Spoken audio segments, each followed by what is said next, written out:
Le 8 janvier 2023, les électeurs béninois, à travers les urnes, ont exprimé leur vision d'avoir des députés et de la mouvance et de l'opposition, ces choses faites.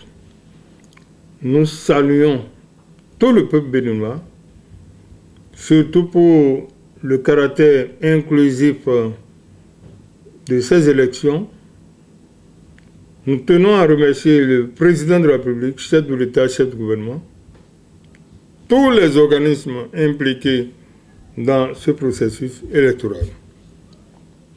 Vous savez, les élections sont terminées.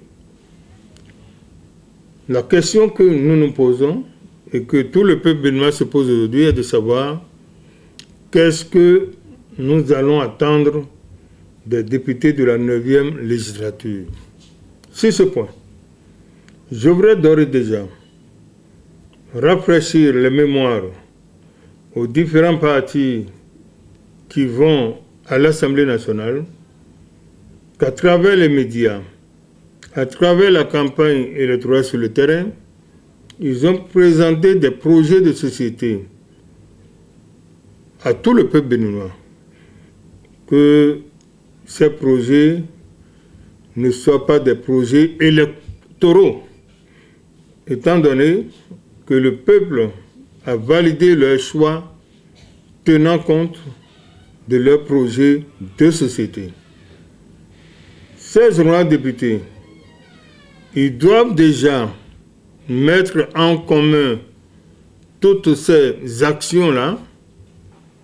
Et vous savez, il y a le programme d'action du gouvernement, communément appelé le PAG.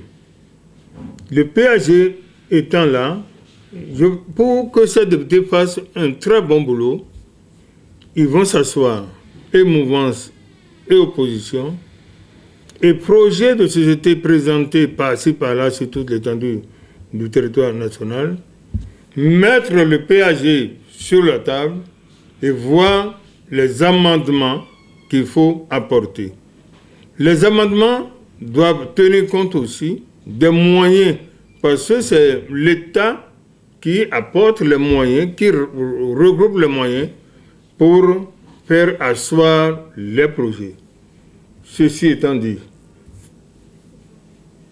en communauté, ils vont faire ce travail-là et repartir sur de nouvelles bases.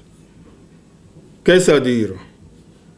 On n'est pas député de l'opposition pour aller bloquer les actions du gouvernement, les actions d'intérêt général du gouvernement, des actions qui vont impacter